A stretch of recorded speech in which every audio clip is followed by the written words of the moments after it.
You are listening to another Discovering New Horizons podcast featuring Dr. Jim Polakof.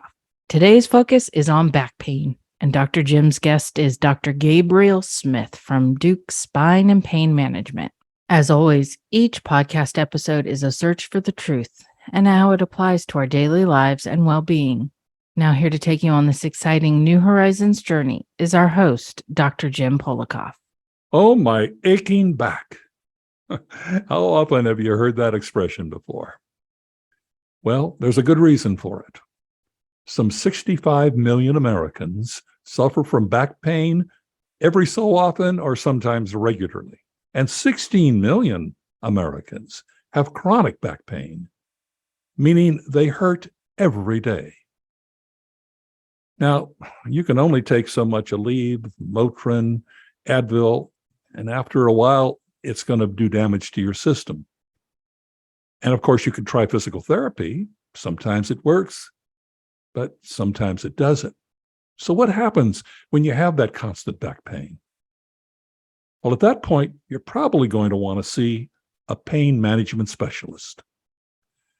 So we're fortunate today that I have Dr. Gabriel Smith, who is a board-certified pain management specialist and a physiatrist. Now, Dr. Smith is part of the renowned Duke Spine and Pain Management in Raleigh, North Carolina, an assistant professor of neurology at Duke. So we're very fortunate. So welcome, Dr. Smith. It's good to have you with us. Thank you so much for having me. This is a great opportunity. Well, I'm glad. It's a great opportunity for us as well. Now, I'd like to begin by enlightening our listeners a bit.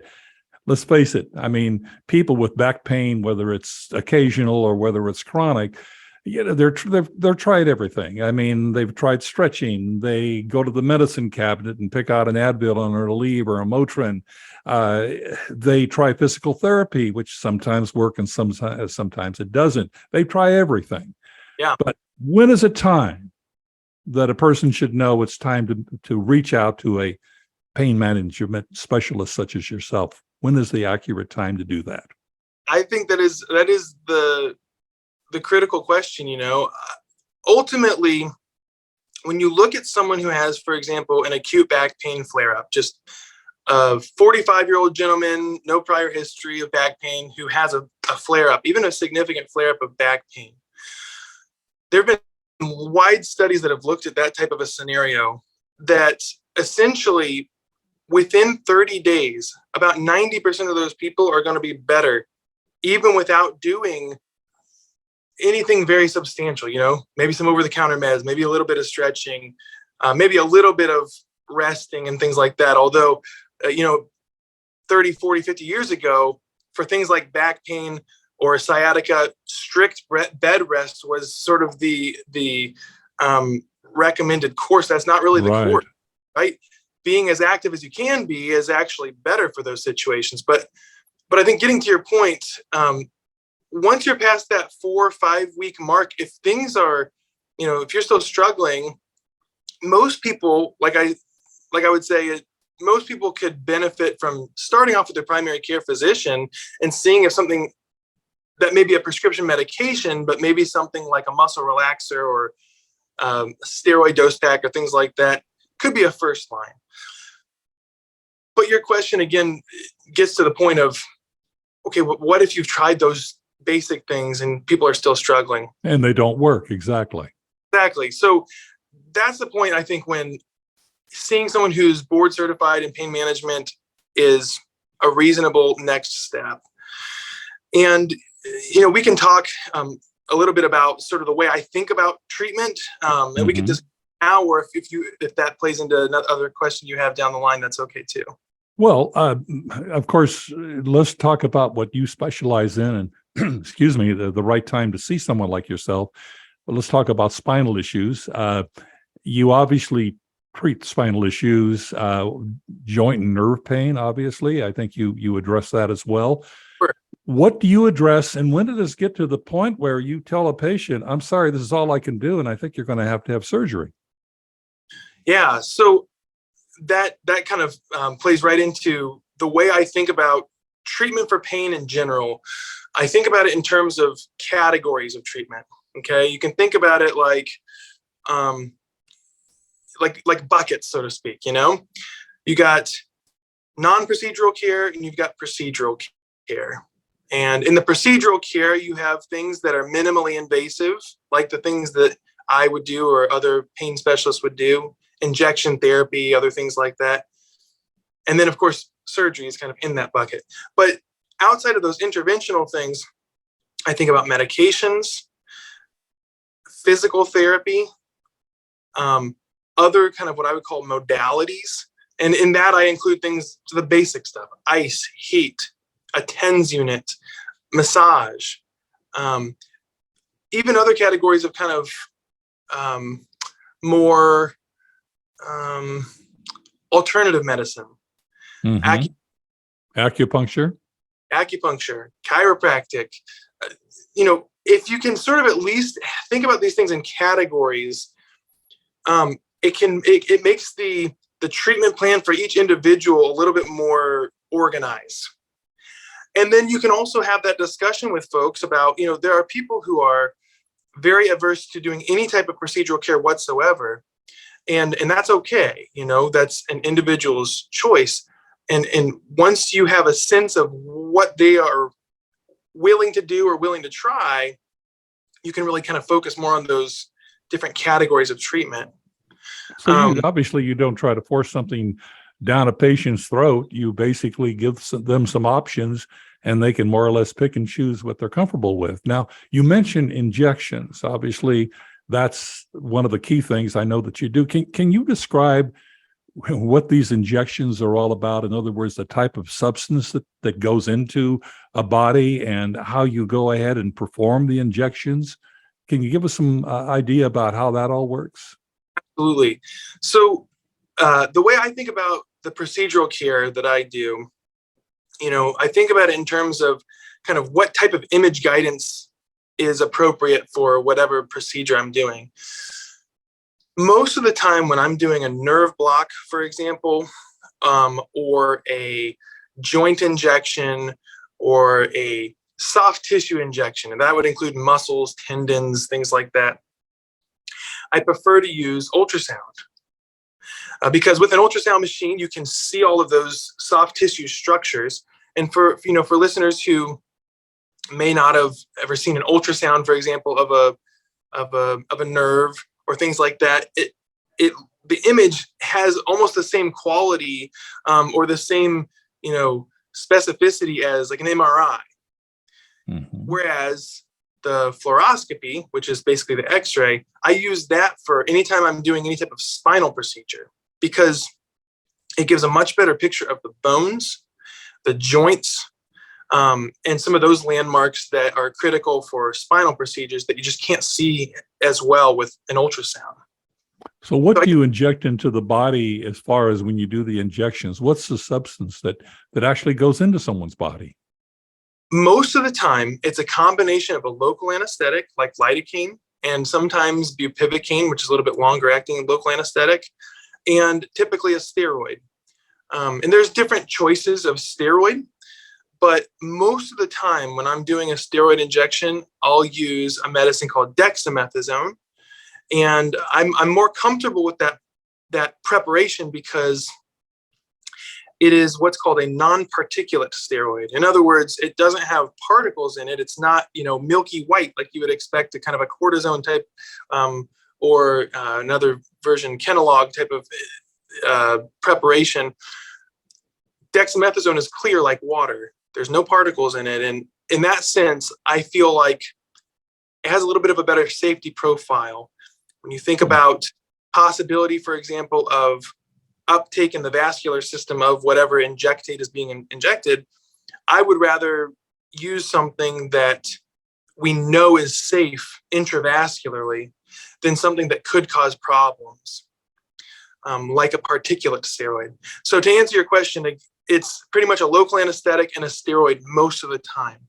There are certain exceptions where I won't use a steroid at all, either because it's not indicated. For example, when I'm doing diagnostic joint injections, where I will basically be numbing up the joints of the spine to see, is that the problem? You don't really need a steroid for that. That's not the purpose.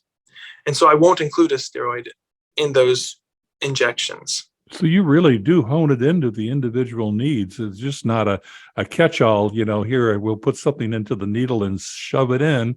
You actually, based on the patient's specific needs, that's how you decide what you're going to inject. Yeah. People are sometimes afraid of needles. Does it hurt? It can. We have different ways to sort of mitigate that. For one thing, I will use what's called a small gauge needle. That's how we term the thickness of the needle. I typically will use a 27 gauge needle, which is very, very thin. I mean, thinner than a mechanical pencil lead, and that is the initial lidocaine that I will numb up the skin, the area that I'm actually going to end up putting the kind of second injection into. So the person's back at that point is numb, and then when you actually go ahead and obviously use a different needle for the injection itself, there's really not a lot of pain attached to it. That's right. At that point, it's usually more pressure than pain. So tell me this: someone you inject, what is the normal time in terms of how soon do they start to feel relief? And then how long does the relief last? That too is kind of dependent on the type of injection we're doing. And I think to some degree, the type of medicine we're using. So to get back to my example about, when I see someone with low back pain, for example, and it's really pointing to the fact that the joints are causing the pain, or at least that's what it seems like. And we do a purely diagnostic injection with just lidocaine. That type of thing, we can see relief pretty much immediately, but we don't necessarily expect that relief to last a very long time. And it doesn't need to last a very long time to give us the information that we need. On the other hand, there's other type of injections, for example, epidural injections. So for people who have sciatica or other things like that, where in those situations, it really is preferable to use a steroid preparation, because the purpose with that is to help with inflammation and help with the pain more for a longer term, not so much just for a diagnostic purpose. And that can be months, years, it can be days. I mean, sometimes it's hard to know.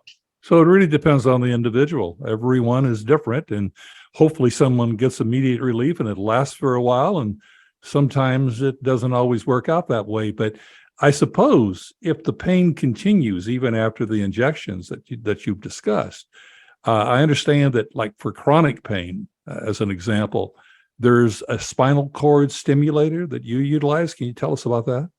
Absolutely.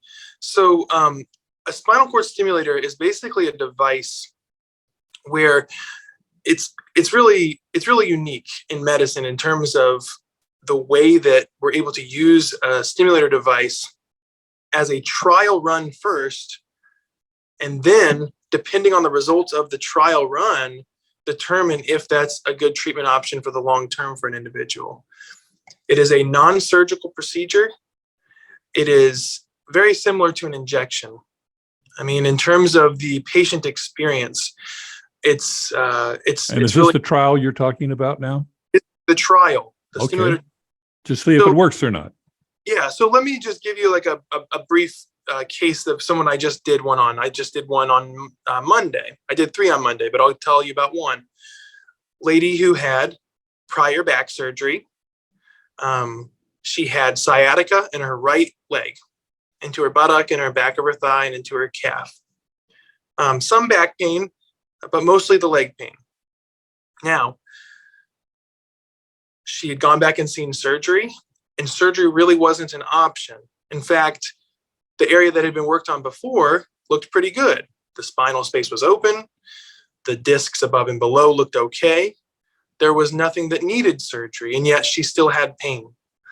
And she had moved here not long ago and had these other type of injections that we've discussed, which actually did provide her some benefit. But the problem was she was getting 3-4 weeks of relief, and then the pain would come right back. And, as safe and as effective as injections can be, the problem is that it's not something that you want to do every 3 weeks for someone. Mm-hmm. That can over time.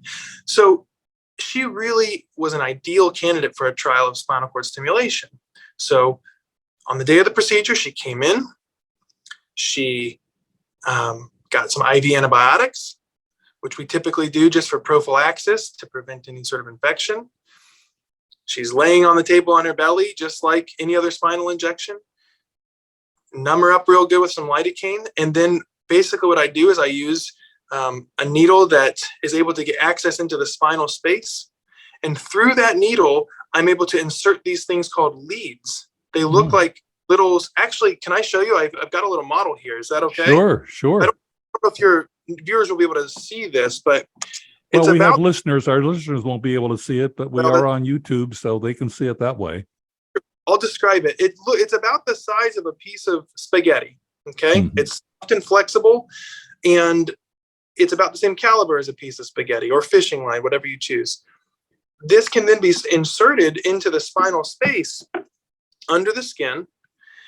And then that introducer needle that I use to get access and place that lead, I remove that over top of the lead, leaving those two leads in position under the skin in the back.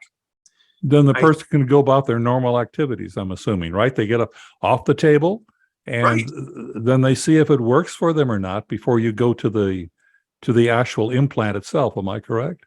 Exactly. It stimulates the spinal cord, and in some ways, the kind of one way to think about it is kind of blocks those pain signals that are traveling up the spine from the back or the buttock or the foot or wherever it may be. And then if they get good relief, they come back. Those temporary leads are removed.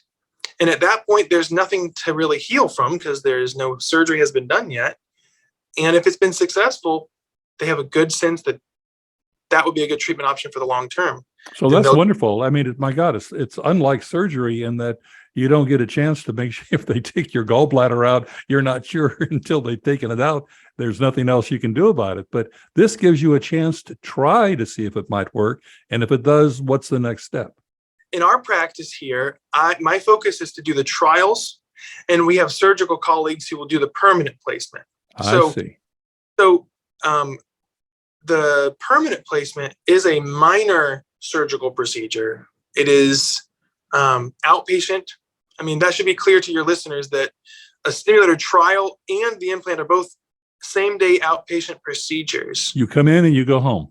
Come in, you go home.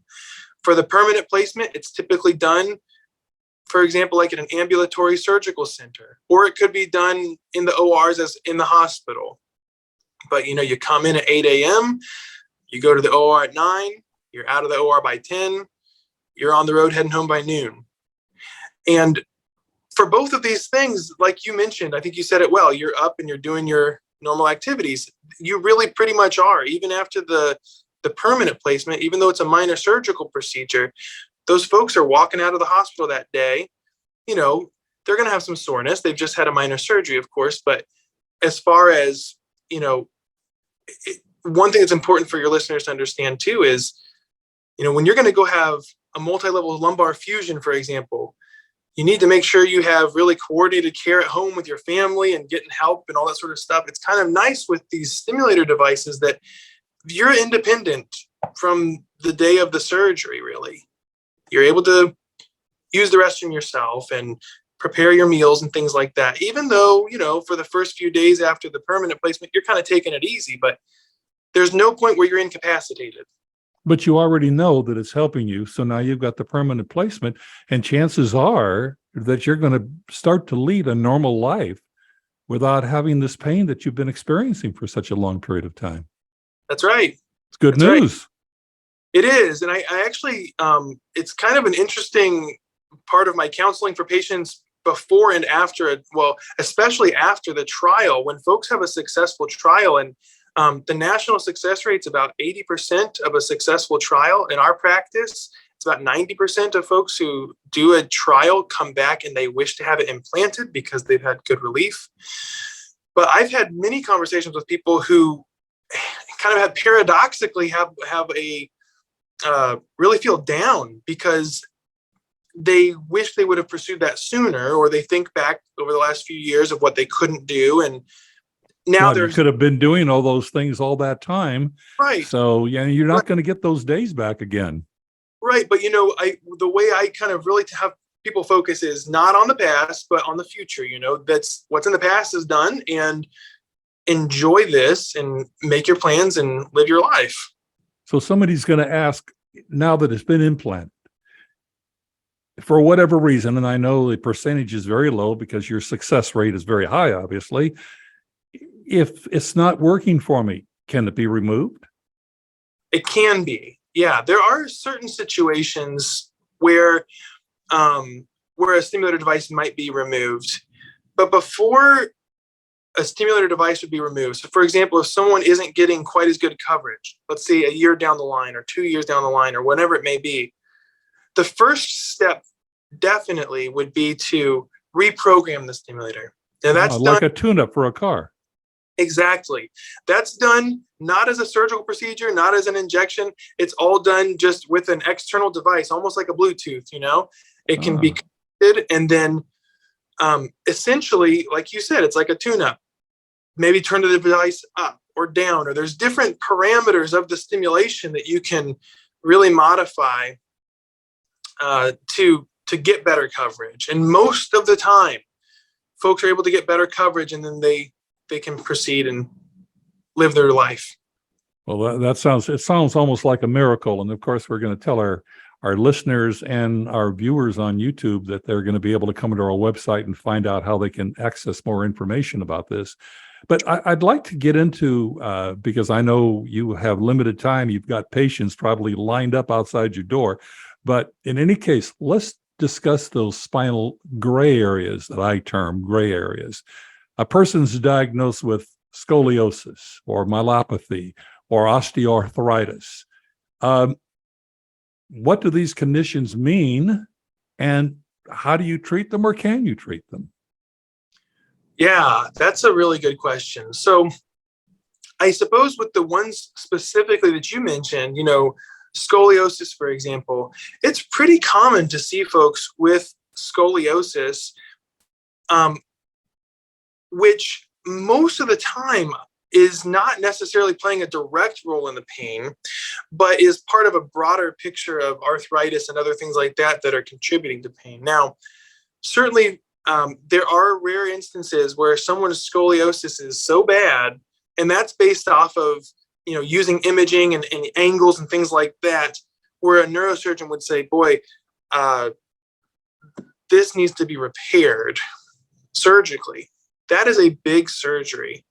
And so whenever folks have a really bad scoliosis and they've never had a surgical consultation, that will usually be my first recommendation. Is to see a neurosurgeon at that point. Yeah, just to discuss it with them and see. But other than that, most of the time, scoliosis it tends to be, the cases that I see are usually what we call incidental findings. In other words, we're getting an x-ray because they've got back pain and arthritis, and lo and behold, they've got a little bit of a curve to the back, but it's the classic, what you think of like an S-shaped curve of the back of really bad scoliosis. Most of the time it's pretty mild and usually isn't contributory to the pain. Now, you mentioned myelopathy. Myelopathy, right. Yeah, just for your listeners or your viewers. So that can be a pretty serious condition where myelopathy literally means basically pathology of the spinal cord itself. Now we're not talking about a pinched nerve or things like that. We're talking about actually compression of the spinal cord itself. And, that actually, there can be a diagnostic delay with that type of problem.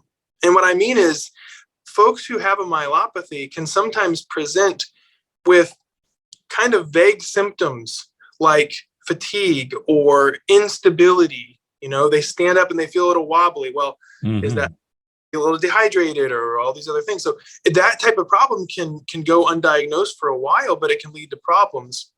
And that again would be a surgical issue depending on the severity of the myelopathy. All right. So what about osteoarthritis? Osteoarthritis, now that is a very common condition. And this is not your rheumatoid arthritis or inflammatory arthritis. This is a run-of-the-mill wear and tear, age-related changes. Your tires are wearing out on your car. Yeah. You know, once you hit the age of 40, okay, that's pretty young. If you take an x-ray of somebody's spine, they're 40 years old, they're going to have signs of osteoarthritis. And again, I think what people should understand if they find out they have arthritis or they see it on their x-ray is that's not something to write home about, most of the time. It's a condition that we are all going to face and that we can all manage and live with. And the other thing that they should know is that just because somebody has worsening arthritis, let's say I see someone who's 70 years old and they've got pretty bad arthritis. If I see them 10 years from now, their arthritis will be worse. Okay, but that does not mean that their pain will be worse. It's just part of the natural aging process. I see. And again, can that be treated with injections, for example? It can. So it's interesting. We're in a very interesting time as far as regenerative medicine goes. Those are things like stem cell injections, platelet-rich plasma, those type of things.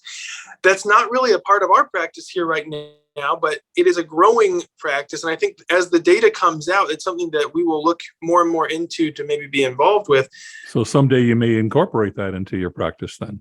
Sure. And that may actually play a role. When you say treating osteoarthritis, there may be a role for treatments like that to potentially reverse or sort of mitigate or maybe slow some of those changes that we just don't have now.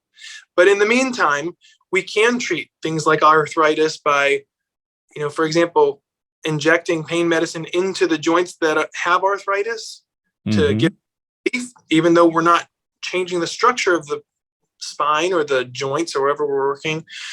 If you can get good pain relief and improve function, the degree of arthritis doesn't really matter that much. Well, that's good news. That's very good news, as a matter of fact.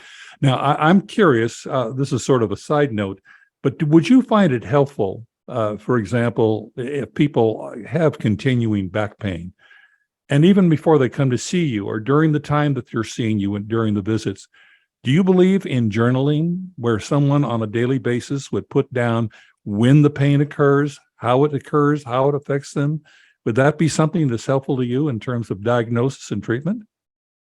I think to some degree, yes. I think it becomes less helpful when there's, months and months and books of, You're right. It can be overtaxing. It can be, but and sometimes it can sort of muddy the waters a little bit. But what you bring up a good point about if people start to notice a pattern of their pain. For example, if someone comes and they have hip-related pain, in their buttock or their groin, and they say, boy, every time I get into or out of my vehicle, that really flares it up. Well, that's helpful information because that's kind of a complex movement of the hip joint that might point me more towards the joint being the problem as opposed to, let's say, referred pain from the back to that area, right? Because I wouldn't expect back necessarily to cause that. So I think you're saying a little bit of journaling wouldn't help. In other words, write down some things so that you don't have these vague complaints, but maybe you can better pinpoint it, which will help you understand their condition. Totally. And if there seems to be a time frame of the day where the pain seems to be worse, for example, if someone has pain mostly at nighttime or mostly in the evening when they're laying down, that tends to be more related to underlying nerve irritation as opposed to, for example, joint pain or muscle pain. So there are these kind of key history pieces that I do want to know from patients. But I also wouldn't want someone to come to me and feel like they haven't done their due diligence if they don't have, a very, very detailed outline. If they don't need to bring in a Bible, I understand. But some notes would be very helpful. No, that's good. Now, I know you need to get back to patients who have been waiting for you, and we do appreciate the time. But most of our listeners and even the viewers that we have on YouTube most of them understand the reputation of Duke. I mean, it's got a worldwide reputation as one of the best medical facilities around.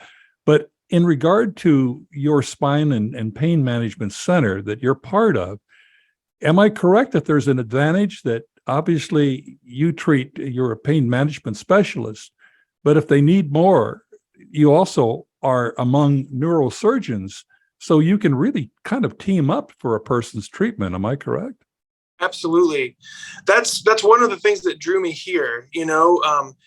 It's a comprehensive neuroscience center. So we have not only neurosurgery, but we also have neurology in this same physical space. And so when I have a question about someone, or when one of the neurosurgeons has a question about someone, or they need to have someone seen pretty quickly, we are one hall across from each other, and we're corresponding with each other every single day. We're collaborating. So you're in a collaborative situation. Collaborating every single day. If they have somebody they've sent to me for an injection and I do the injection, I'm messaging them and talking to them about that person so that they have a plan of what to do next. That's part of our practice, and I'm so grateful to have that. So how difficult, this is a leading question, but obviously, I believe our listeners and viewers are going to understand you really know what you're doing. How difficult is it to get an appointment with you? We're going to have that information, how they can reach your clinic. Obviously, Sure. We're going to have that on our website, but how difficult is it to come in and see you? Do you have to wait months, or can someone, depending on do they need a referral from another physician? How does that work? Yeah, typically what we'll do is we will have individuals send a referral, or have their primary care physician or whoever it may be send a referral to our office. And then my scheduler will get them scheduled as a new patient.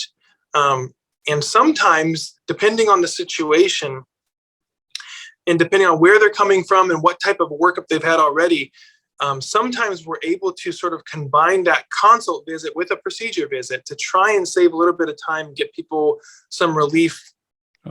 That's good news. We try and accommodate for that because, I'm married, I've got 6 kids. I understand real life, just getting to the doctor in and of itself can be a challenge. So if we can minimize things, waits, we try and do that.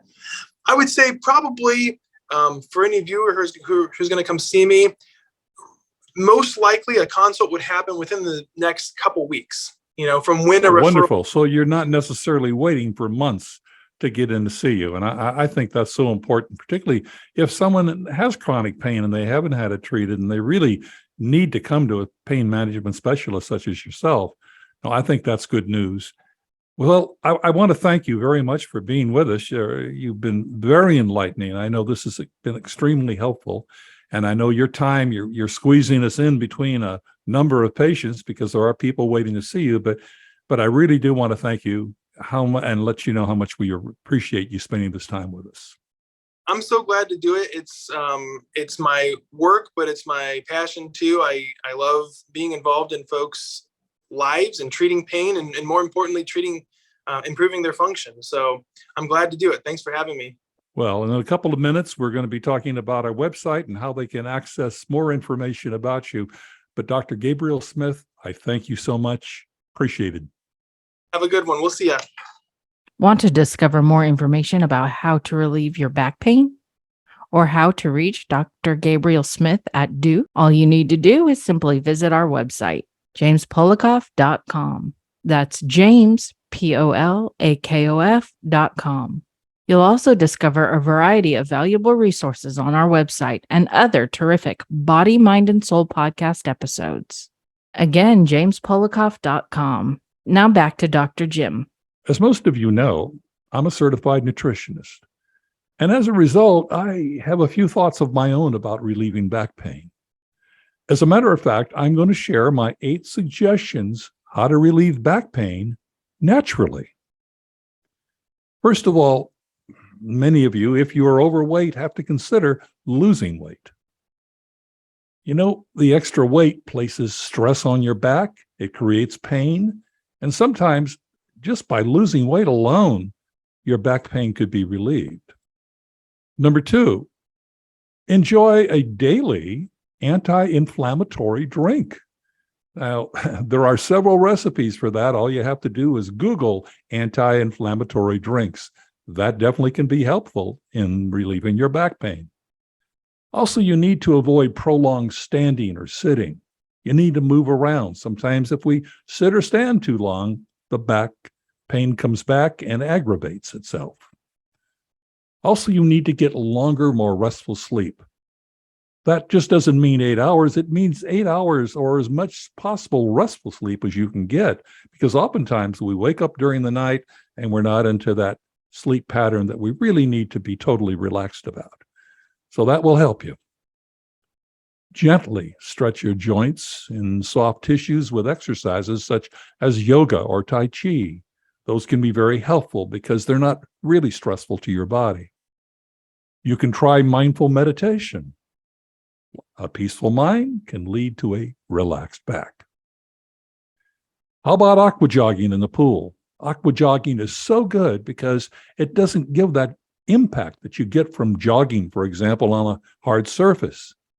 And also, it doesn't really create any stress to your body. So aqua jogging could be one of the better things you can do for your back when you have pain. And you always want to keep a self-activating heat patch around. You never know when you might need it, but sometimes those heat patches can give you at least some temporary relief. Now, of course, if your back pain continues, if it becomes chronic, obviously my suggestions aren't going to be too helpful for you. That's when you need to see a pain management specialist like Dr. Gabriel Smith at Duke Raleigh. So keep that in mind as well. And Faith Michelle is correct. Visit our website, jamespolakof.com. We've got some excellent health tips for you in terms of back relief. And also there are some great podcasts that you may have missed that you might want to tune into. So I want to thank you for joining me. This is Dr. Jim Polakof. Until next time, and next time comes once a week, so look for our episodes because we've got some great surprises ahead for you.